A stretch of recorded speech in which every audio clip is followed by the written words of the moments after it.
الشيطان الرجيم. بسم الله الرحمن الرحيم. عما يتساءلون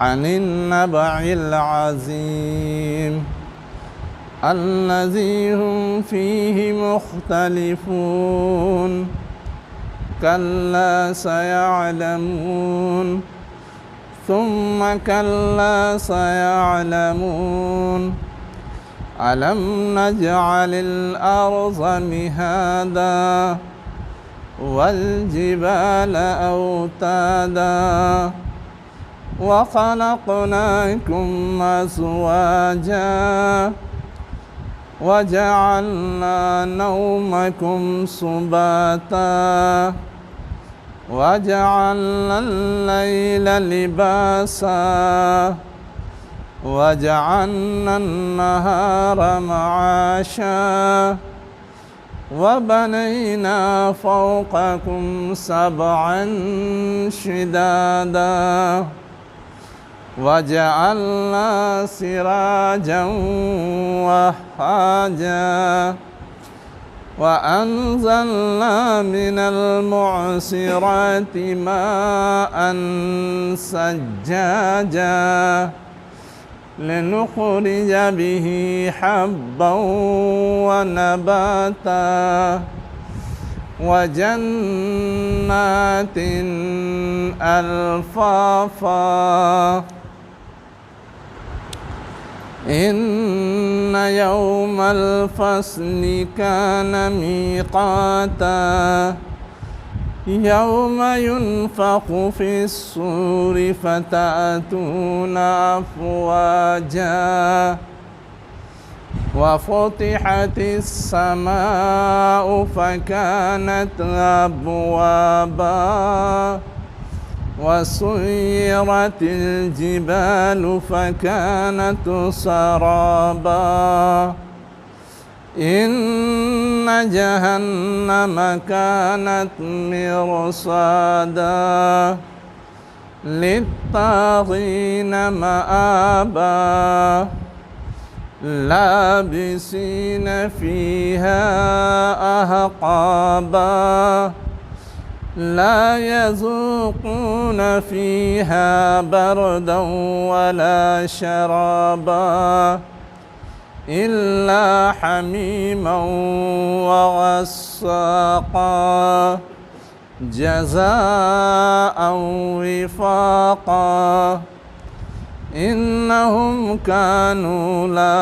يرجون حسابا وكذبوا بآياتنا كذابا وكل شيء حصيناه كتابا فذوقوا فلن نزيدكم إلا عذابا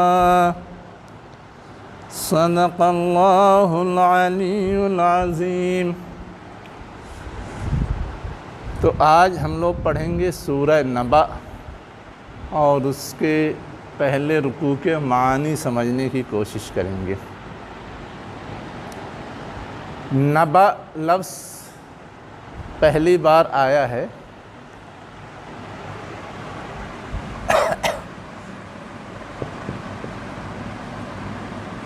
نبأٌ، اس کے معنی آتے ہیں اہم خبر۔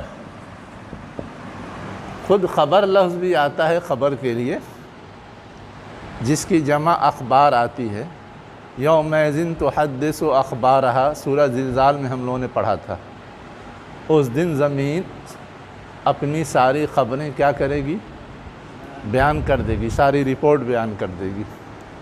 اور نبأ کے معنی آتے ہیں اہم خبر کے۔ ہر خبر کو نبأ نہیں کہتے، اسپیشل خبر ہو، کوئی سنگین خبر ہو، کوئی اہم بات ہو تو اسے نبأ کہتے ہیں، جس کی جمع آتی ہے اخبار ہی کی طرح انباء۔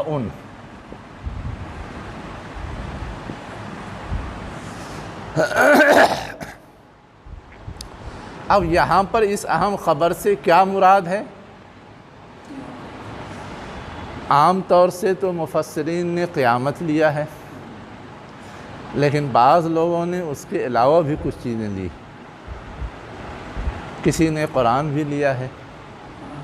قرآن میں بھی بہت ساری غیب کی اہم خبریں ہیں نا، جو عام انسانوں کے لیے نہیں ہیں، چاہے وہ قیامت سے متعلق ہو یا اس کے علاوہ اور دوسری چیزوں سے متعلق ہو۔ بعض لوگوں نے رسالت بھی لیا ہے، اس لیے کہ خود نبی جو کچھ خبریں پہنچاتا ہے عام انسانوں کے لیے تو اس میں سے بہت ساری چیزیں نئی ہی ہوتی ہیں، لیکن ان سب میں چونکہ زیادہ چیز غیب سے متعلق قیامت کی ہے، اور آگے جتنی بحثیں ہیں وہ ساری بحثیں قیامت کے وقوع اور وہاں اچھے برے لوگوں کے کیا انجام ہوں گے اس حوالے سے مذکور ہیں، اس لیے جو پہلی بات ہے قیامت وہی مفہوم زیادہ سوٹ کرتی ہے۔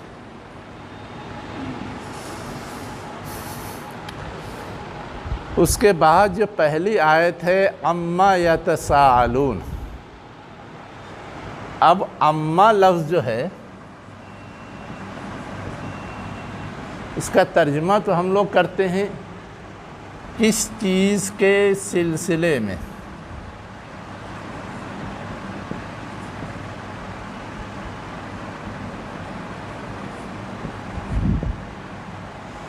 یہ اصل میں ہے ان اور ما۔ ان مانے تو سے بارے میں ہوتا ہے، اور ما مانے بہت سارے ہوتے ہیں۔ ما مانے نہیں بھی ہوتا ہے، ما مانے کیا بھی ہوتا ہے، ما مانے جو بھی ہوتا ہے۔ موصولات میں ہم نے پڑھا ہے ما مانے جو چیز، اور ما مانے کیا استفہامات میں ہم نے پڑھا ہے۔ اب یہاں پر سوال یہ ہے کہ یہ ما کون سا ہے؟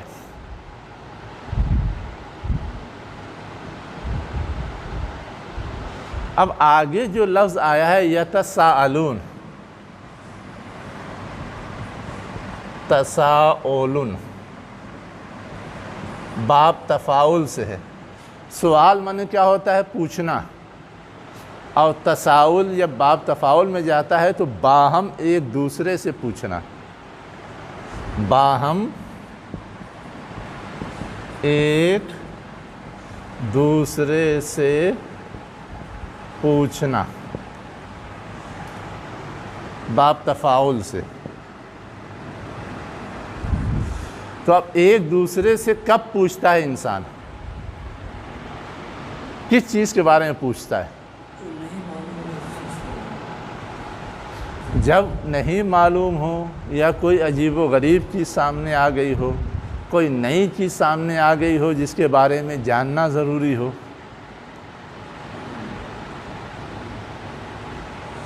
تو اب یہاں جو چیز سمجھنے کی ہے وہ یہ ہے کہ کوئی نئی چیز کون سی تھی؟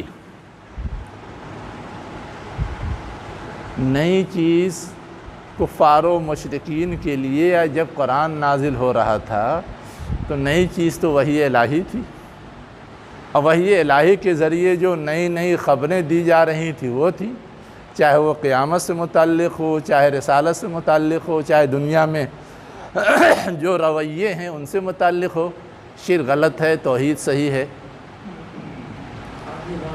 ہے نا؟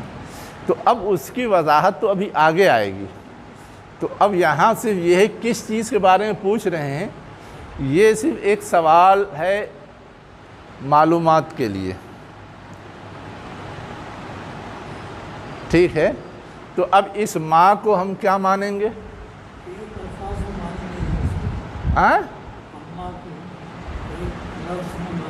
وہ ایک لفظ ہے ہی نہیں، وہ تو ایک لفظ بن گیا ہے، ورنہ اصلاً تو وہ دو لفظ ہیں نا، ان الگ لفظ ہے، اما الگ لفظ ہے، وہ تو دو لفظ کا مجموعہ ہے۔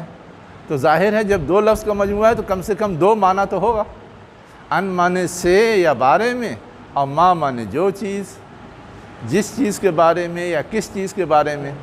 تو اب یہاں پر یہ ہے کہ اس کو موصول کا معنی جو چیز، یا کیا کمانے، کس چیز کے بارے میں پوچھ رہے ہیں؟ باہم ایک دوسرے سے پوچھ رہے ہیں کس چیز کے بارے میں؟ اصلاً یہ استفہام کا ہے، جاننے کا ہے۔ جب نئی چیز آتی ہے تو اس کو سمجھنا چاہتا ہے انسان، ٹھیک ہے۔ ایک بات تو اس میں یہ سمجھنے کی تھی، دوسری بات یہ ہے کہ ان اور ما یہ اس کی اصل ہے، تو وہ اما کیسے ہو گیا؟ ایک سوال تو وہ بھی ہے نا، اس لیے کہ ان ما میں نو نظر آ رہا ہے ہم کو، اور اما میں نو غائب، ما میں ہم کو الف نظر آ رہا ہے اور اما میں الف غائب۔ یہ ہے اصل چیز جو سمجھنے کی ہے۔ اب وہ سب غائب ہو گیا ہے تو ہم کو لگتا ہے کہ وہ ایک ہی ہے، اس لیے کہ جوڑ جاڑ کے ایک ہو گیا۔ تو اصل میں ایک بات تو یہ ہے کہ یہ نو اور یہ میم، یہ دونوں حروف جو ہیں قریب المخرج ہیں۔ مخرج کا مطلب منہ سے جو نکلنے کی جگہ ہے، جہاں سے وہ آواز نکلتی ہے، نو کی یا میم کی، ہے نا۔ تو اب وہ قریب المخرج ہونے کی وجہ سے ایک ساتھ ادا کیا جائے تو بھی یہ شبہ ہوتا ہے کہ نو کی آواز نکلی یا میم کی آواز نکلی۔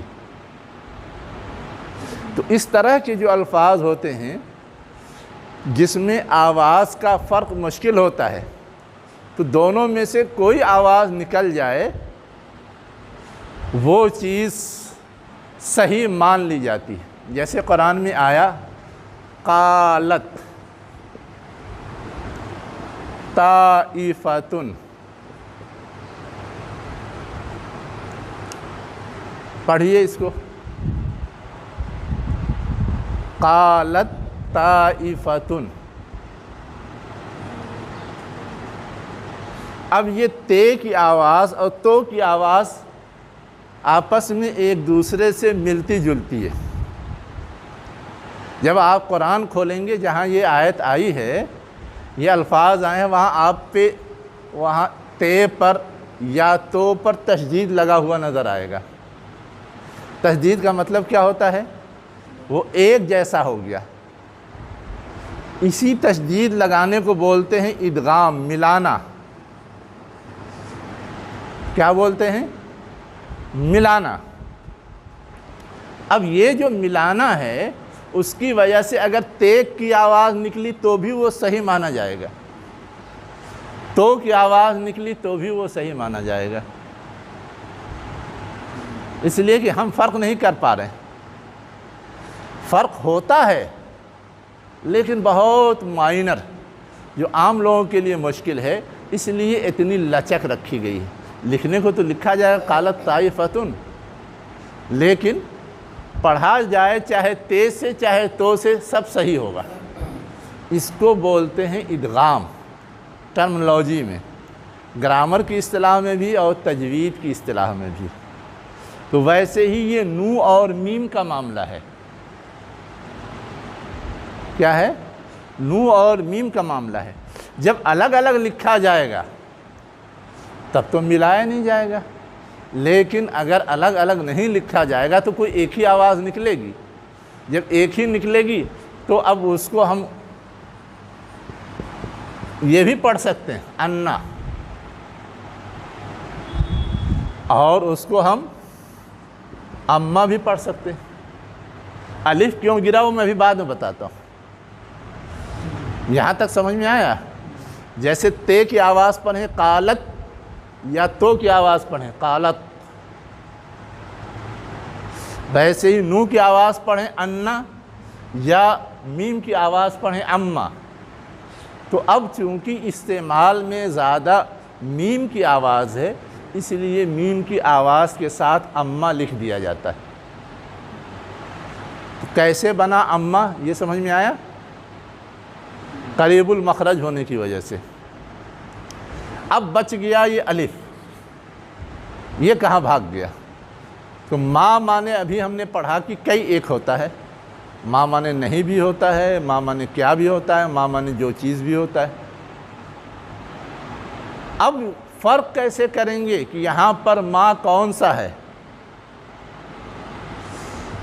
تو اب ہمارے جو اہل زبان ہیں وہ فرق کرنے کے لیے کرتے یہ ہیں کہ جو سوال والا ہوتا ہے اس میں سے الف گرا دیتے ہیں، یہی اشارہ ہوتا ہے کہ یہ سوال والا ہے، اور اگر الف نہیں گرا ہے تو اس کا مطلب یہ ہے کہ وہ سوال والا نہیں ہے، موصول ہے، جو چیز کا معنی دینے کے لیے آیا ہے، کیا کا معنی نہیں۔ اب جیسے ان ما ہے، کس چیز کے بارے میں؟ اب اسی طرح ہو سکتا ہے من ما، ہے نا؟ اب یہ من ما جو ہے اس کو ہم مما بھی دیکھتے ہیں قرآن میں، مما رزقناہم پڑھتے ہیں، مما رزقناہم۔ تو اب مما میں سوال، اس میں سے جو ہم نے ان کو روزی دی، یہاں پہ موصول ہے، الف کے ساتھ لکھا ہوا ملے گا، جو چیز کا معنی، موصول کا معنی۔ الف لکھا ہے اس کا مطلب موصول کا معنی دے رہا ہے، اور الف نہیں لکھا ہے اس کا مطلب یہ سوال کا معنی دے رہا ہے۔ اب یہاں الف ہٹا دیا تو گویا یہ سوال کا معنی دینے کے لیے ہے، موصول کا معنی دینے کے لیے نہیں ہے۔ اب یہ ہے باریکی، تو جب بہت باریکی سے پڑھا جاتا ہے تب یہ سب سمجھا جاتا ہے، ورنہ تو جلدی جلدی پڑھنا ہو تو مما مانے کس چیز کے بارے میں پوچھ رہے ہیں، ہو گیا۔ ٹھیک ہے، یہ سمجھ میں آیا؟ اب اس کے بعد ہے تساءلون، اما یتساءلون، تساؤل مانے تو میں نے لکھ دیا، باہم ایک دوسرے سے سوال کرنا۔ اب اس میں باہم ایک شکل یہ ہو سکتی ہے کفار مشرکین آپس میں کریں، ایک شکل یہ ہو سکتی ہے کہ نبی کریم صلی اللہ علیہ وسلم ان کے سامنے قرآن پیش کر رہے تھے تو نبی سے پوچھیں، یہ بھی تو باہم ہی پوچھنا ہوگا نا، سب ساتھ ہی رہتے تھے، ایک دوسرے سے ربط ضبط تھا، تو کوئی بھی مفہوم لے اس سے فرق نہیں پڑے گا، بس یہ کہ سمجھ میں نہیں آ رہا تھا پوچھ رہے تھے، یا کوئی اعتراض تھا، کوئی اشکال تھا، وہ اعتراض کر رہے تھے، اشکال پیش کر رہے تھے۔ ٹھیک ہے، اس کے بعد کیا ہے؟ عن النبأ العظیم۔ اب نبا کے معنی اہم خبر تو ہے، لیکن عظیم اس اہم کو شو کرنے کے لیے بڑھا دیا گیا، جیسے صراط معنی ہم پڑھتے ہیں نا سیدھا راستہ، لیکن سیدھا کے لیے بڑھا دیا جاتا ہے مستقیم، اور زور دینے کے لیے۔ تو ویسے ہی نبا کے معنی اہم خبر ہے ہی، لیکن عظیم لفظ بڑھا ہوا ہے، عظیم کے معنی بڑا، اہم، تو اہم خبر کے بارے میں یا بڑی خبر کے بارے میں۔ تو نبا کے اندر وہ معنویت تھی، لیکن اور زیادہ زور پیدا کرنے کے لیے اس میں ایک لفظ بڑھا دیا جاتا ہے، جیسے ہم بولتے ہیں گورا چٹا، کالا کلوٹا۔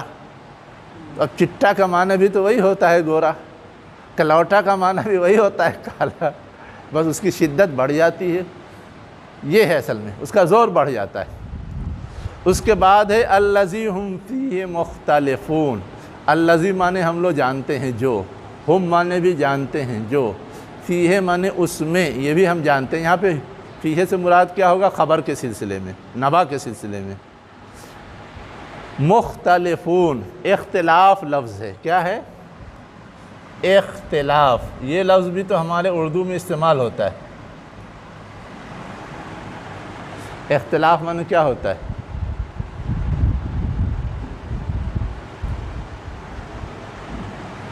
ایک دوسرے کے خلاف، ہماری رائے کچھ، سامنے والے کی رائے کچھ۔ اب اس کو چاہیں کہیں ایک دوسرے کے خلاف بات کرنا، یا اس کو کہیں فرق کرنا، تفریق کرنا، جو بھی معنی چاہیں، الگ الگ کرنا، سب معنی ہو سکتا ہے۔ تو اختلاف کرنا، الگ الگ رائے رکھنا، وغیرہ وغیرہ جو بھی معنی باب افتعال سے ہے۔ یہاں تک سمجھ میں آیا؟ اس کے بعد کیا ہے اگلی آیت؟ کلا لفظ تو آ چکا ہے پیچھے بہت بار، ہرگز نہیں، حرف رد بولتے ہیں اس کو۔ کیا بولتے ہیں؟ حرف رد یا حرف زجر۔ کلا،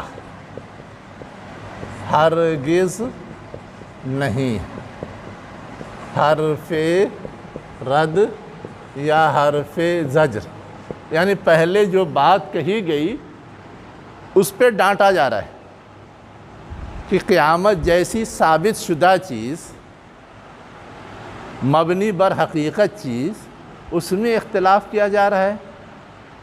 اس میں تو اختلاف ہونا ہی نہیں چاہیے۔ روز لوگوں کو مرتے دیکھتے ہیں، روز لوگوں کو مٹتے دیکھتے ہیں، روز ہر بیج کو اور اناج کو زمین میں سڑتے گلتے اور دوبارہ پیدا ہوتے دیکھتے ہیں، روز دیکھتے ہیں، تو وہ تو فوراً سمجھ میں آنا چاہیے، لیکن اس کے بارے میں بھی اختلاف کر رہے ہیں۔ اختلاف کیا کر رہے ہیں؟ کیا مرنے کے بعد دوبارہ زندہ کیے جائیں گے؟ کیا یہ ممکن ہے کہ مٹی میں سڑ گل جائیں گے تو دوبارہ اٹھائے جائیں گے؟ ہے نا؟ ایک جگہ قرآن میں یہ بھی ہے، ما اظن الساعۃ قائمۃ، مجھے گمان نہیں ہے کہ قیامت برپا بھی ہوگی، بس یہی زندگی کل ہے، بابر بعیش کوش کی عالم دوبارہ نیست۔ تو اب یہ جو چیز ہے، یہ چیز قابل قبول نہیں ہے، یہ چیز حقیقت میں مبنی نہیں ہے، اس لیے اس پہ ڈانٹا گیا، اسے رد کر دیا گیا، اسے کیا کہتے ہیں، غلط ٹھہرا دیا گیا۔ اسی کو بولتے ہیں ہرگز نہیں، کلا۔ ان کا اس طرح اختلاف کرنا یا سوچنا یہ ہرگز صحیح نہیں ہے۔ اب اس کے بعد کہا گیا سیعلمون، یعنی آج تو بہت زیادہ واضح طور پہ نہیں سمجھ میں آ رہا ہے، لیکن کل جب قیامت برپا ہو جائے گی تب تو خوب قاعدے سے جان جائیں گے۔ اسی کو کہا سیعلمون، ان قریب، جب خود مر جائیں گے۔ سین لانے سے فیوچر کا معنی پیدا ہو جاتا ہے، وہ ہم لوگ پڑھ چکے ہیں قاعدہ ضابطے میں۔ تو جب قیامت آ جائے گی، جب موت لاحق ہو جائے گی تو خوب سمجھ میں آ جائے گا۔ اب اسی بات کو اور زور دینے کے لیے دوبارہ دہرا دیا گیا، ثم کلا سیعلمون، ہرگز نہیں، پھر ہرگز نہیں، ان قریب وہ جان جائیں گے، زور دینے کے لیے دہرا دیا گیا۔ اس کے بعد پھر دنیا میں جو بہت ساری نشانیاں پائی جاتی ہیں، ان نشانیوں کا حوالہ دے کر کے سمجھایا جا رہا ہے۔ کیا کہا گیا؟ الم نجعل الارض مہادا، مانے کیا؟ لم تو ہم لوگ استعمالات میں پڑھ چکے ہیں، لم یفعل اس نے نہیں کیا، لم نجعل ہم نے نہیں بنا، جعل مانے بنانا، الم نجعل الارض کیا ہم نے نہیں بنایا، ارض مانے زمین، زمین کو۔ اب نیا لفظ ہمارے سامنے کیا ہے؟ مہاد۔ نیا لفظ کیا ہے؟ مہادن۔ اب مہاد کس کو بولتے ہیں؟ بستر کو، برابر جگہ کو۔ بستر جب تک برابر نہیں ہو اسے آرام ملتا ہے؟ تو اصلاً تمہید کے معنی ہوتا ہے ہموار کرنا۔ جب کوئی تقریر کرنی ہوتی ہے یا کوئی تحریر لکھنی ہوتی ہے، شروع میں تمہید بیان کی جاتی ہے، ابتدائی بات، لوگوں کا ذہن ہموار کیا جاتا ہے، بیسک موٹی موٹی بات سمجھا دی جاتی ہے۔ تمہید ہم لوگ اردو میں ہی بولتے ہیں۔ اصلاً یہ ہے ہموار کرنا، برابر کرنا۔ بستر بھی چونکہ ہموار اور برابر کر کے ہی یوز کیا جاتا ہے، تب آرام ملتا ہے، تو ویسے ہی کہا جا رہا ہے زمین کو ہموار کیا، برابر کیا، اوبڑ کھابڑ نہیں رہنے دیا کہ یہاں زندگی دشوار ہو جائے، ایسا بنایا کہ یہاں زندگی آرام دہ ہو، یہ ہے کہنے کا مطلب۔ تو مہاد مانے اصلاً ہوتا ہے بستر۔ اسی سے بنا ہوا لفظ ایک اور قرآن میں آیا، مہد، فی المہد کہلا، سورہ مریم میں۔ مہد کس کو بولتے ہیں؟ گود کو۔ یہ حدیث ہے نہیں، اطلبوا العلم من المہد الی اللحد، علم حاصل کرو مہد سے لحد تک۔ لحد بولتے ہیں قبر کو، مہد بولتے ہیں ماں کے گود کو۔ ماں کے گود سے قبر تک علم حاصل کرو زندگی بھر، یہ حدیث ہے۔ تو اب مہد گود کو بھی کیوں کہتے ہیں؟ اس لیے کہ وہ بھی آرام کی جگہ ہوتی ہے، برابر سرابر ہوتی ہے، ذرا اونچا نیچا ہو تو بچے تو روتے رہیں گے، یہ ہے۔ تو بستر یا ہموار جگہ سمجھنے کے لیے لکھ لیں، برابر کی ہوئی جگہ۔ اب اسی کا ترجمہ کوئی فرش کرتا ہے، کوئی بستر کرتا ہے، کوئی ہموار جگہ کرتا ہے۔ والجبال اوتادا، جبال لفظ تو ہم لوگ جانتے ہیں، حالانکہ اوتاد بھی ہم لوگ پڑھ چکے ہیں لیکن یاد نہیں رکھتے۔ بتائیے کہاں پڑھا ہے اقبال مسعود صاحب؟ اوتاد، والجبال اوتادا تو ابھی پڑھا ہے سورہ فجر میں۔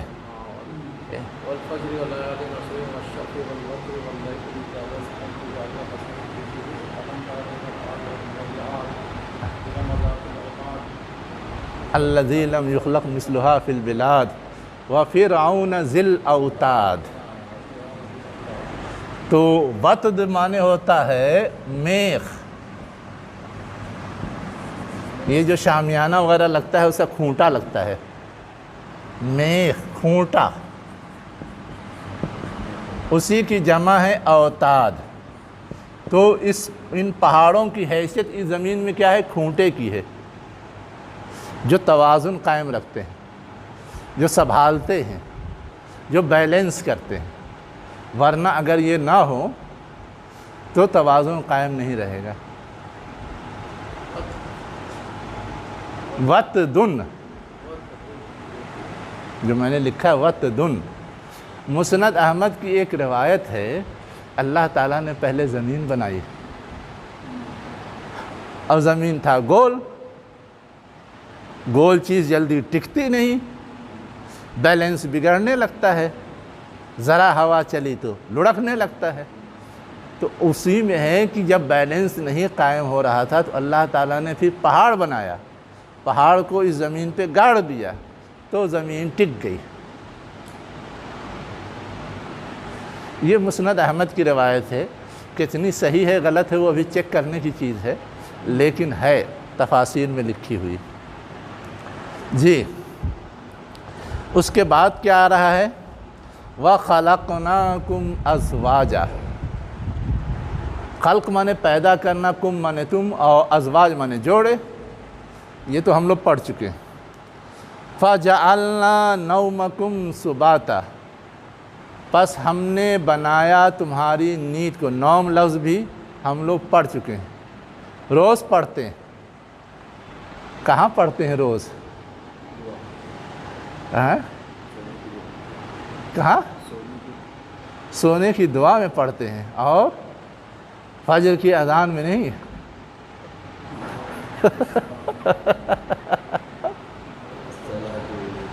خیر من النوم، تو نوم مانے کیا ہوتا ہے؟ نیند۔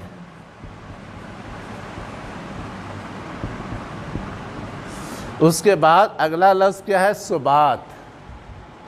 یہ نیا لفظ ہے جو نہیں پڑھا ہے۔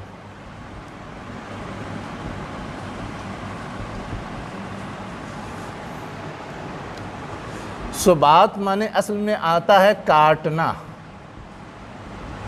مرادی ترجمہ کرتے ہیں راحت، آرام۔ اصل میں انسان جب تک بیدار رہتا ہے نا، اس وقت وہ حرکت میں رہتا ہے، اور جب نیند آ جاتی ہے تو اس کی بیرونی مصروفیت اور حرکت بند۔ پیٹ تو اپنا فنکشن جاری رکھتا ہے، اندر جو چیز ہے، لیکن آنکھ، کان، ناک، ہاتھ، پیر، ان سب کی حرکت کیا ہوتی ہے؟ رک جاتی ہے۔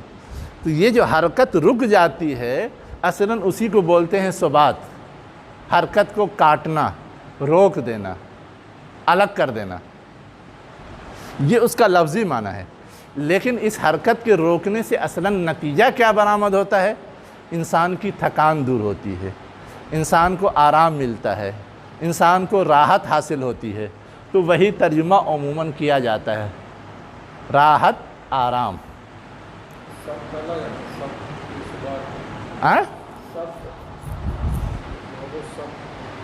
یوم السبت جو ہے وہ لفظ یہی ہے۔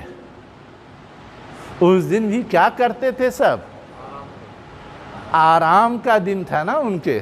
ایک اینگل وہ ہے، دوسرا اینگل اور ہے، اس دن ان کے لیے مچھلی کا شکار کرنا ممنوع تھا، بزنس کرنا ممنوع تھا۔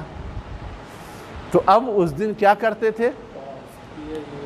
ہاں، تو وہاں بس کیاری بنا کر کے روک لیتے تھے مچھلی، یعنی بھاگنے کا راستہ کاٹ دیتے تھے اور کل جا کر کے پکڑ لیتے تھے۔ وہ جو ان کی پوری حرکت تھی یا پورا ان کا جو پس منظر ہے وہ بھی اسی معنی کی طرف جاتا ہے۔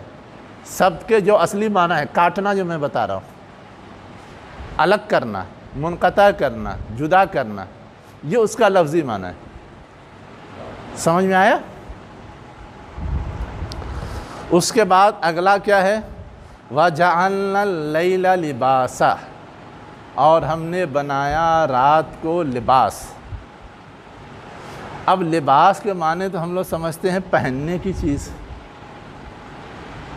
کیا سمجھتے ہیں؟ پہننے کی چیز، پردہ، آڑ۔ ہمارا بدن کھلا ہے، لباس پہن کر کے اس پہ آڑ بن جاتی ہے، اس پہ پردہ بن جاتا ہے۔ تو رات کو پردہ بنایا، یہ اصل معنی ہے۔ اب اس کا مقصد کیا ہوتا ہے؟ جیسے ہمارے لباس کا مقصد زینت بھی ہے، ہمارے لباس کا مقصد حفاظت بھی ہے، ورنہ اگر ہم کھلے بدن رہیں ہماری چمڑی خراب ہو جائے گی، ڈاکٹر صاحب کی ضرورت پڑ جائے گی علاج کے لیے۔ تو وہی معاملہ یہ ہے کہ اگر مستقل دن ہی دن رہے، اس دن پر رات کا پردہ نہ چڑھا جائے، اغطش لیلہا ہے نا، اغطش جوہاہا، جو سب آتا ہے دوسری جگہوں پر، تو وہ یہ ہے کہ جب دن پر رات کا پردہ اللہ ڈال دیتا ہے تو دن کی جو حرارت ہے، دن کی جو تپش ہے، اس کے نقصان سے ہم بچ جاتے ہیں۔ ورنہ مستقل وہ حرارت رہے، مستقل وہ تپش رہے تو انسان کے لیے وہ نقصان دہ۔ یہ ہے۔ تو لباس کے معنی اصلاً کیا ہے؟ آڑ، پردہ۔ پہناوا تو مفہومی معنی ہے، آڑ، پردہ۔ وَجَعَلْنَا النَّهَارَ مَعَاشًا، اور دن کو بنایا معاش۔ اب معاش معنی کیا ہوتا ہے؟ معاش معنی ہوتا ہے زندگی عیش معنی ہوتا ہے زندگی گزارنا، عاشا یعیشو۔ معاش معنی زندگی گزارنے کی چیز، کی جگہ، کا ذریعہ۔ اور معاش بولتے ہیں سامان زندگی کو بھی، جس چیز کے ذریعے ہماری زندگی قائم ہوتی ہے، باقی رہتی ہے۔ معاشیات جو بولتے ہیں، اسی معاش سے بنا ہوا ہے، اس کی جمع ہے بس۔ تو معاش کے معنی کیا ہے؟ سامان زندگی، زندگی کا جس پر انحصار ہو۔ اب دن کو ہماری زندگی کا سامان بنایا کا مطلب یہ کہ دن میں ہم اپنے زندہ رہنے کے اسباب فراہم کرتے ہیں، حاصل کرتے ہیں، اس کے لیے تگ و دو اور کوشش کرتے ہیں۔ یہ ہے اصل میں دن کو اتنا روشن، اجالا اور گرم بنانے کی وجہ۔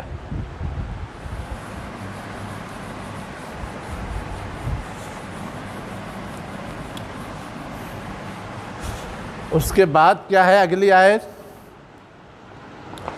وَبَنَيْنَا فَوْقَكُمْ سَبْعًا شِدَادًا، بنا مانے ابھی ہم نے پڑھا تعمیر کرنا، بنانا، اور فوقہ مانے اوپر، یہ سب آ چکا ہے پہلے۔ سبع مانے 7 ہوتا ہے، یہ بھی ہم لوگ پڑھ چکے ہیں۔ تمہارے اوپر ہم نے بنایا 7۔ شدید مانے کیا ہوتا ہے؟ سخت، مضبوط،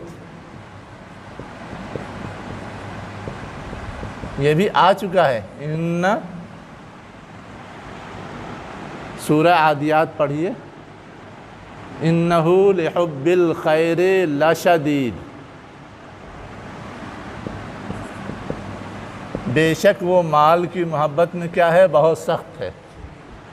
شدید لفظ وہاں آیا ہے، اسی شدید کی جمع ہے شداد۔ اب یہاں پہ 7 سخت چیزیں یا مضبوط چیزیں، مراد کیا ہے 7 مضبوط چیزوں سے؟ آسمان، آسمان کے 7 لیئر ہیں، یا 7 آسمان ہم لوگ ایسے عام طور پہ کہتے سنتے ہیں۔ 7 سماوات، جی ہاں، اصل میں یہاں جو مقصود ہے کہ آسمان کی سختی یا مضبوطی کا ریفرنس دے کر کے ان کو کچھ سمجھایا جائے، ہے نا؟ اب ان کو سمجھایا کیا جا رہا ہے کہ اللہ تعالیٰ نے یہ مضبوط آسمان بنایا جس میں کوئی ابھی گھس نہیں پاتا، کوئی چیز اس میں رکھنا نہیں ڈال پاتی۔ تو جو ذات اتنے مضبوط آسمانوں کو بنا سکتا ہے، وہ کیا اس کو توڑ نہیں سکتا؟ کیا دوبارہ پھر بنا نہیں سکتا؟ یہ اصل سمجھانا ہے۔ قیامت کے بیک گراؤنڈ میں یہ ساری بات ہو رہی ہے نا، یہ سمجھانا۔ اس لیے کہا گیا کہ 7 سخت یا مضبوط آسمان، ایک آسمان سے آگے تو کوئی جا نہیں پاتا۔ ہاں، سماوات کا لفظ نہیں ہے، ہاں ہاں، اچھا، کوئی اور چیز مراد لینا چاہتے ہیں؟ ہاں، بالکل ہو سکتا ہے، لیکن پہاڑ کا تذکرہ پیچھے آ چکا ہے نا، ہے نا؟ تو پھر دوبارہ اس چیز کے تذکرے کی ضرورت کیا ہے؟ یہ اصل چیز ہے۔ اصل میں یہاں جب آپ غور کریں گے نا، تو انسان روزمرہ کی زندگی میں جن جن چیزوں کو دیکھتا ہے، جن جن چیزوں کا مشاہدہ کرتا ہے، جن جن چیزوں سے اس کا واسطہ پڑتا ہے، سب کا حوالہ دے کے سمجھایا جا رہا ہے۔ تو پہاڑ کا حوالہ تو پہلے آ گیا، پھر اس کا حوالہ ریپیٹ کرنے کا تو معنی مطلب نہیں ہوگا۔ تو اب کوئی نئی چیز، اور سب سے زیادہ جو انسان مشاہدہ کرتا ہے، وہ نیچے دیکھے تو زمین، اوپر دیکھے تو آسمان، اس لیے وہ زیادہ قرین قیاس ہے۔ ورنہ اور کچھ اگر آتا ہے تو آپ ڈھونڈیے۔ 7 شداد میں آپ آسمان کے بجائے زمین لے سکتے ہیں، لیکن زمین کا تذکرہ پہلے آ چکا ہے، آسمان کا تذکرہ نہیں آیا ہے۔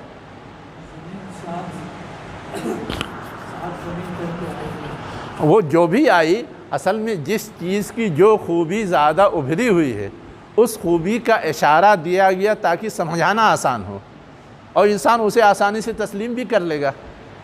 یہ اصل چیز ہے۔ جی جی ہاں،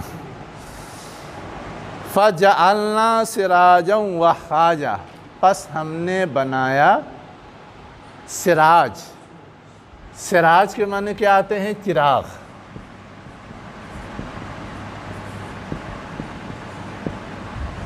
اور وحاج، یہ تو ہے مبالغہ، فعال کی شکل پر۔ اب یہ کیا ہے؟ دہکتا ہوا، بہت زیادہ دہکنے والا، چمکنے والا، بہت زیادہ دہکنے والا۔ دہکنا کا مطلب اس میں شعلہ اٹھے۔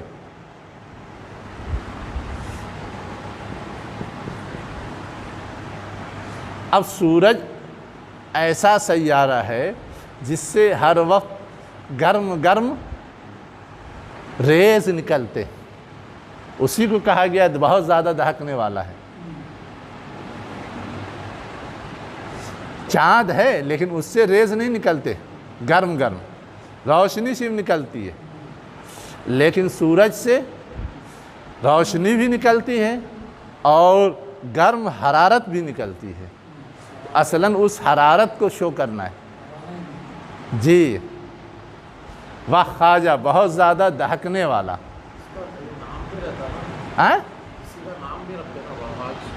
وحاج لوگ نام رکھتے ہیں۔ ایک امریکن نو مسلم تھے، ان کا نام سراج وحاج تھا، اور ہاں 2 چشمے ہے ہی، ٹھیک ہے۔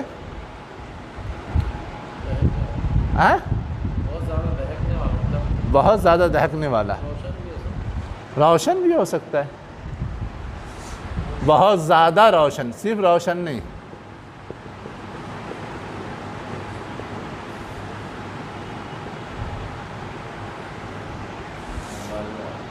ٹھیک ہے، اس کے بعد کیا کہا جا رہا ہے؟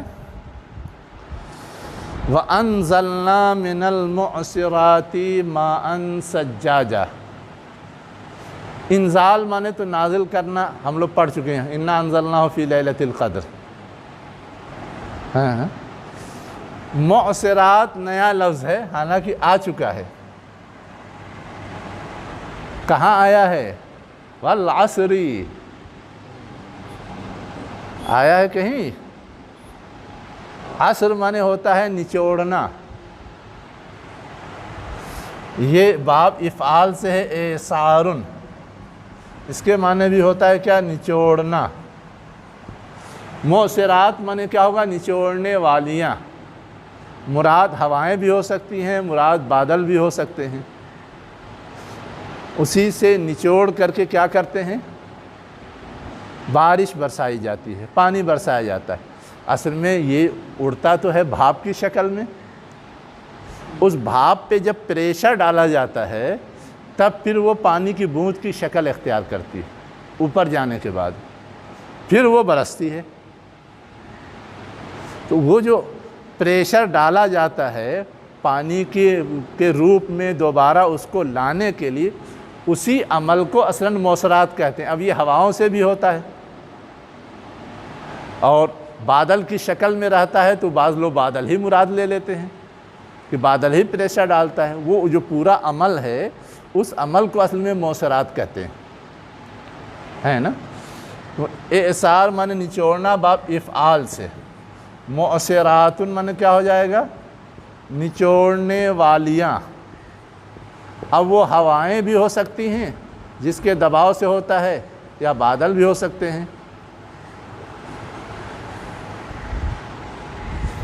ماءً تو ہم لوگ جانتے ہیں،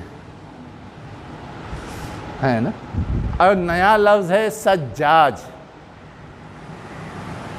کیا ہے؟ سجاج۔ اب یہ سجاج وحاج ہی کی طرح مبالغہ ہے۔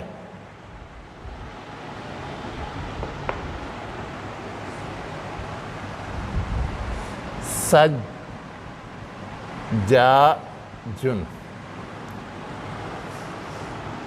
اب سجاج مانے کیا ہوتا ہے؟ ہم لوگ بولتے ہیں ایک تو بارش، اور ایک بولتے ہیں موسلا دھار بارش۔ موسلا دھار بارش کیا مطلب ہوتا ہے؟ ریگولر تیزی سے ہونے والی بارش، زوردار بارش۔ تو سجاج کے معنی کیا ہوتا ہے؟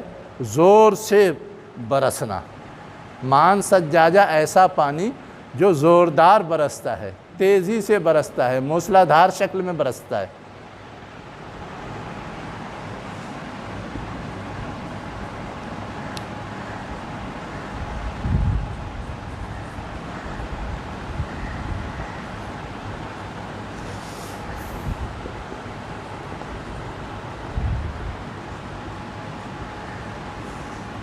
بہت تیزی سے برسنے والا ہو گیا ماءً سجاجا۔ کیوں اللہ تعالیٰ بارش برساتا ہے اس کی حکمت آگے بتائی گئی۔ لنخرج بہ حبا و نباتا، اخراج معنی نکالنا ہوتا ہے، تاکہ نکالیں ہم بہی اس کے ذریعے، یعنی اس پانی کے ذریعے کیا نکالیں؟ حبا، حب اناج غلے دانے کو کہتے ہیں، یہ پیچھے آ چکا ہے،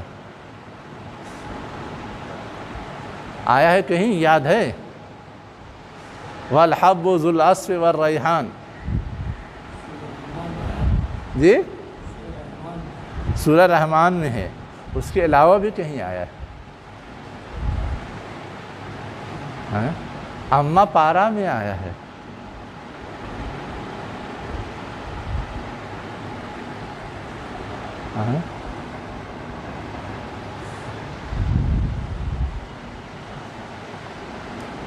سورہ لیل پڑھیے،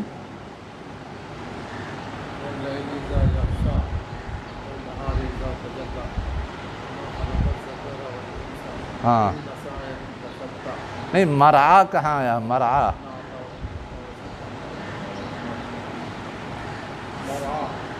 وہیں پر آیا ہے، بہرحال حب مانے دانا ہوتا ہے، اگر لکھنا ہو تو لکھ لیجئے، دانا، جمع اس کی کیا ہے؟ حبوب،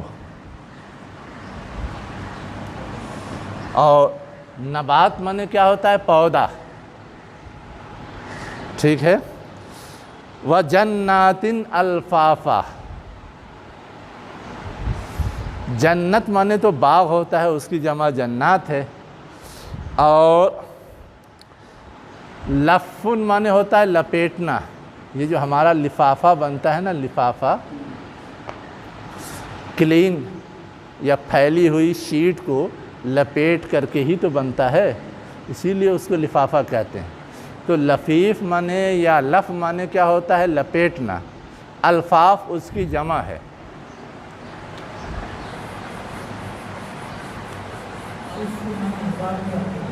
ہاں وہاں الف لفظ ہے، حمزہ لام فے مادہ ہے، یہاں لفن لفظ ہے، لام فے فے تشدید آ رہا ہے، دو بار فے آ رہی الفاف میں ہے نا، تو لفن مانے ہوتا ہے لپیٹنا،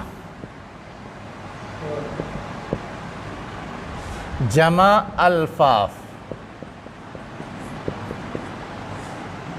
اب یہاں پہ باغات کے حوالے سے کہا جا رہا ہے کہ کیا کیا ہم نے؟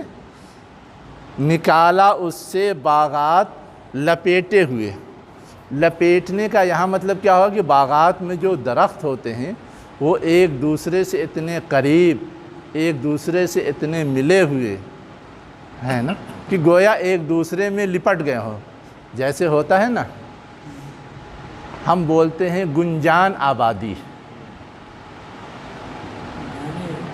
ہاں گھنی آبادی، تو ویسے ہی گھنا باغ بھی بولا جاتا ہے جس میں درخت ایک دوسرے سے قریب ہوتے ہیں اور ایک دوسرے میں گھس جاتے ہیں، تو یہاں ہے گھنے باغات، گنجان باغات، بہت قریب قریب اور ایک دوسرے سے ملے جلے، یہ مطلب ہے، تو یہاں مفہوم کیا ہے اس کا؟ گھنے، ملے جلے، لپٹے ہوئے ہے نا، لپٹے ہوئے، یا گنجان بعض میں ترجمہ کیا ہے، اب سمجھ میں آیا؟ وَجَنَّاتٍ الْفَافَا، اس کے بعد ہے اِنَّ یوم الفصل کان میقاتا، اِنَّ ہم لوگ جانتے ہیں، یوم بھی ہم لوگ جانتے ہیں، فصل بھی ہم لوگ جانتے ہیں، فصل مانے الگ الگ کرنا یا فیصلہ کرنا، کانا ہم لوگ پڑھ چکے ہیں، میقات بھی ہم لوگ پڑھ چکے ہیں، میقات مانے ہوتا ہے وقت مقرر کیا ہوا، طے کیا ہوا ہے نا، آپ کے ہاں جو نظام الاوقات لگا ہوا ہے اس میں کہیں ہے ان الصلاۃ کانت علی المؤمنین کتابا موقوتا ہے، تو وہ موقوت اور میقات واو قاف تہی سے بنا ہوا ہے نا، میقات مانے کیا ہے؟ مقرر، طے شدہ،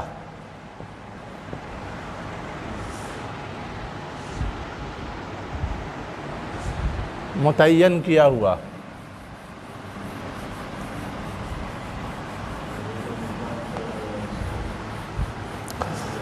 حج کرنے جو جاتے ہیں وہ بھی حج کی شروعات کی جگہ مقرر کی ہوئی ہے نا، وہیں سے آپ کو تلبیہ کہنا رہتا ہے، اسی لحاظ سے اس کو بھی میقات کہا گیا ہے، مقرر جگہ، مقرر طے شدہ، مقرر جگہ بھی مقرر وقت بھی دونوں معنی ہوتا ہے نا، مقرر، اسی لیے میں نے صرف مقرر اور طے شدہ لکھا ہے، جگہ لکھیں یا وقت لکھیں وہ سب آ جائے گا۔ اس کے بعد آگے کیا ہے، یوم ینفخ فی الصور فتأتون افواجا، یوم معلوم ہے، نفخ معنی کیا ہوتا ہے، پھونکنا، پھونک مارنا، پھونکنا، پھونک مارنا،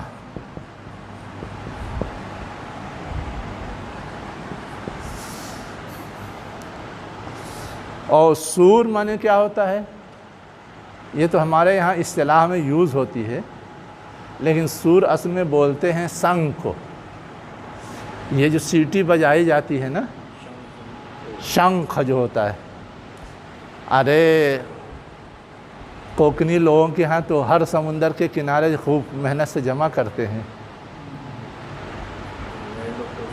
سینگ، سینگ بھی بولتے ہیں ان کی اپنی زبان میں، سورن مانے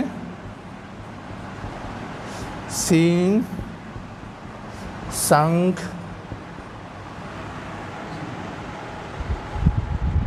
جیسے مندروں میں بجایا جاتا ہے سنگ، آواز اصل میں اس سے پھیلتی ہے، دور تک جاتی ہے، جیسے اسی شکل پہ ہماری سیٹی بنی ہوئی جو سنگ کی شکل ہوتی ہے اسی پہ، تو اب اس میں یہ ایسے ہم منہ کی ہوا تیز رفتار سے نکالیں تو زیادہ آواز نہیں پیدا ہوتی، لیکن اس میں راؤنڈ اپ سے وہ آواز تیز ہو جاتی ہے، بس وہ ہے۔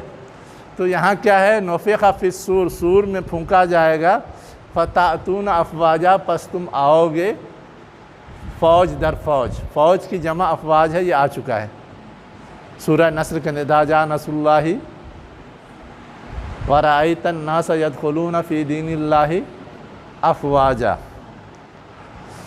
وفتحت السماء فکانت ابوابا، فتح معنی کھولنا، یہ تو بہت پڑھا ہم لوگوں نے، فتح یفتح، فتح یفتح، سما بھی پڑھا بہت، اور باب معنی دروازہ، جمع ابواب، یہ بھی ہمارا پڑھا ہوا ہے، شکل کیا ہوگی وہ ہم لوگ تفسیر میں پڑھیں گے، ہے نا، آسمان کھول دیا جائے گا اور وہ دروازے بن جائیں گے، وَسُيِّرَتِ الْجِبَالُ فَكَانَتْ سَرَابًا، سیر معنی چلنا پھرنا ہوتا، سیر و تفریح، اسی سے ہے باب تفعیل سے تسعیر، چلانا، پہاڑ کیے جائیں گے، ایسے تو وہ کھوٹے کی طرح گڑے ہوئے ہیں، لیکن جب قیامت برپا ہوگی تو وہ چلا دیے جائیں گے، تسعیر، تسعیر، چلانا، پہاڑ چلائے جائیں گے،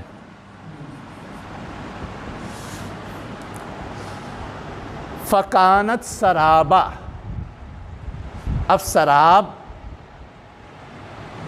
تو ہم لوگ اردو میں بولتے ہیں، دور سے کوئی چیز نظر آ رہی ہے، لگ رہا ہے کہ کوئی چیز ہے کام کی، چاہے پانی چاہے کچھ بھی، گئے تو پتہ چلا کچھ بھی نہیں ہے، بس ہم ایک محسوس کر رہے تھے۔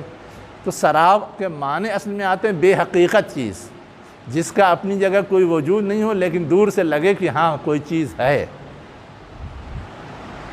تو سراب کے معنی کیا ہوگا، سرابن، بے حقیقت چیز۔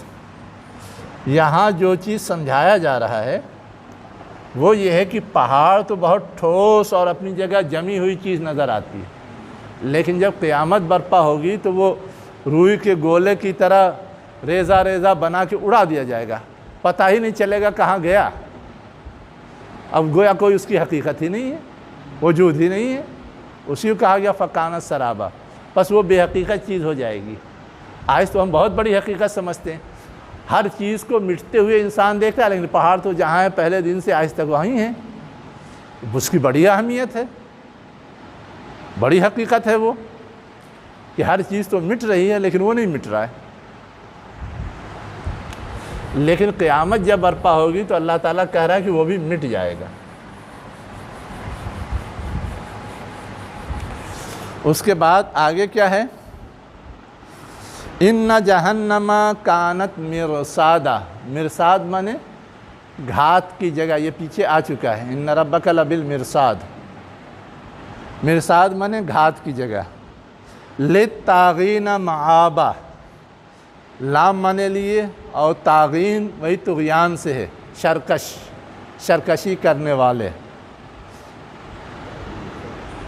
طاغی مانے شرکشی کرنے والا، اور مآب مانے کیا ہوتا ہے؟ پلٹنے کی جگہ، مفعل کی شکل پر ہے، مآبن۔ ہم لوگ غور نہیں کرتے ورنہ یہ سب پڑھا ہوا ہے۔ اب یہ طاغن شرکشی کرنا کہاں پڑھا ہے؟ فَكَذَّبَ الثَّمُودُ بِطَغْوَاهَا، کہیں پڑھا ہے؟ سمود نے جھٹلایا اپنی شرکشی کے سبب، اسی تغوا سے بنا ہوا ہے نا، طاغن ذوالفعل۔ ویسے ہی مآب، ثُمَّ إِنَّ إِلَيْنَا إِيَابَهُمْ، کہیں پڑھا ہے اما پارہ میں، سورہ غاشیہ میں، پھر ہماری طرف ان کا پلٹنا ہے۔ مآب مانے پلٹنے کی جگہ، اسی کا ظرف ہے مآب، مفعل کی شکل پر، حمزہ اور الف مل کر کے مد ہو گیا ہے، ٹھیک ہے۔ اس کے بعد کیا ہے؟ لابسین فیہا احقابا، لبسن مانے ہوتا ہے ٹھہرنا، لابس مانے کیا ہوگا؟ ٹھہرنے والا۔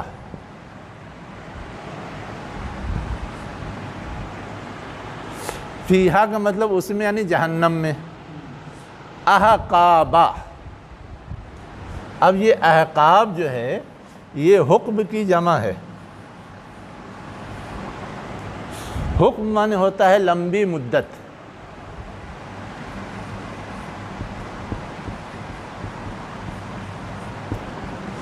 لمبی مدت، اس کی جمع ہے احقاب۔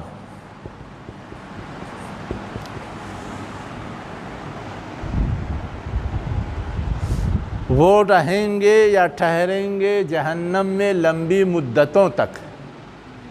اب وہ مدت کتنی ہوگی اس میں اختلاف ہے علماء اور مفسرین کا، وہ جب ہم تفسیر پڑھیں گے تب دیکھیں گے، ٹھیک ہے۔ اس کے بعد کیا ہے؟ لا یذوقون فیہا بردا ولا شرابا، ذوق مانے کیا ہوتا ہے؟ چکھنا، کیا ہوتا ہے؟ ذائقہ، ہم لوگ بولتے ہیں اردو میں ذائقہ، ٹیسٹ، تو ذوق مانے کیا ہوتا ہے؟ ٹیسٹ کرنا، چکھنا۔ ایسے تو ہم لوگ ذوق مانے کیا بولتے ہیں؟ چاہت، شوق، ٹیسٹ کرنا، چکھنا ہے نا، چکھنا۔ تو وہ نہیں چکھیں گے اس میں، کیا؟ برد، برد مانے ٹھنڈا، ٹھنڈک، اور شراب مانے پینا۔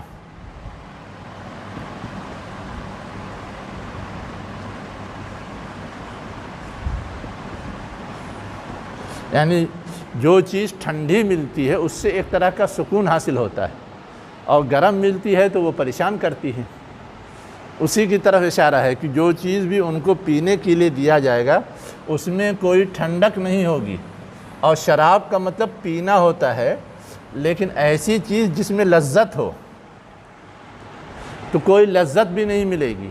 اب جہنمیوں کو تو دیا جائے گا گرم پانی، جہنمیوں کو تو دیا جائے گا پیپ، اور اسی کا اشارہ آگے ہے الا حمیما و غساقا۔ برد کے مقابلے میں دیکھیے حمیم آیا، برد مانے ٹھنڈک اور حمیم مانے گرم۔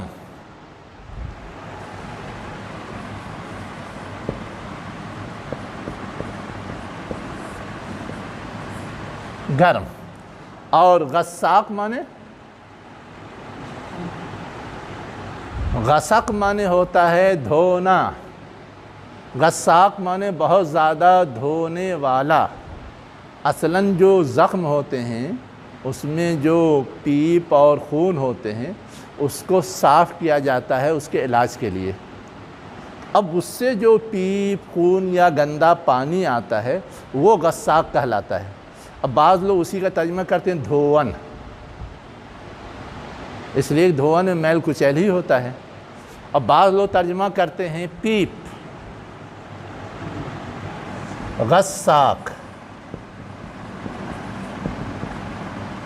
پیپ، دھون۔ اب یہ پیپ اور دھون، کوئی پیپ آتا ہے پیے گا تو اس کا کوئی ٹیسٹ ملے گا؟ تو وہ شراب کے مقابلے میں آیا ہے۔ شراب اچھی پسندیدہ چیز، ٹیسٹ ملتا ہے۔ شربت آج کل روزہ میں ہم لوگ پی رہے ہیں نا، اور غساق بے مزہ چیز۔ اس کے بعد کیا کہا گیا؟ جزاء وفاقہ۔ جزا مانے تو بدلہ ہوتا ہے، اور وفاق مانے کیا ہوتا ہے؟ موافق، ملتا جلتا، مطابق، موافق، ملتا جلتا، یعنی جیسا جرم ہے اسی کے برابر ان کو سزا دی جائے گی، ملتا جلتا، برابر سرابر۔ انہم کانوا لا یرجون حسابا، بے شک وہ حساب یعنی جائزے، حساب مانے کیا ہوتا ہے؟ جائزہ لینا، چیک کرنا، تو وہ حساب کی امید نہیں رکھتے تھے۔ رجا مانے امید، یہ تو آ چکا ہے۔ حساب مانے جائزہ لینا، یہ بھی آ چکا ہے۔ حسابا یسیرا،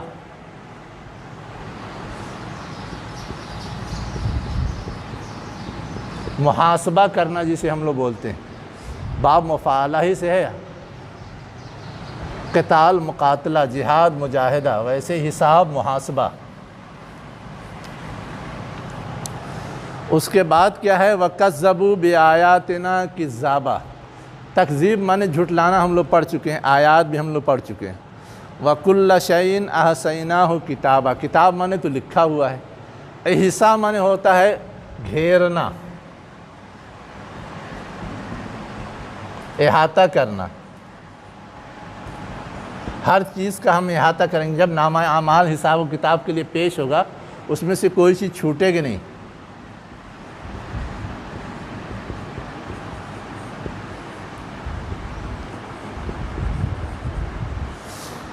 اس کے بعد کیا ہے؟ فَذُوقُوا فَلَن نَّزِيدَكُمْ إِلَّا عَذَابًا، پیچھے آ چکا۔ ذوق مانے چکھنا، ٹیسٹ کرنا، پس تم چکھو، پس ہم نہیں زیادہ کریں گے تم کو مگر عذاب کے لحاظ سے، یعنی زیادہ عذاب دیں گے۔ اب یہ یہاں ختم کیا جا رہا ہے، پھر انشاءاللہ اگلے رکوع کا اگلی مرتبہ۔ وآخر دعوانا ان الحمد للہ رب العالمین۔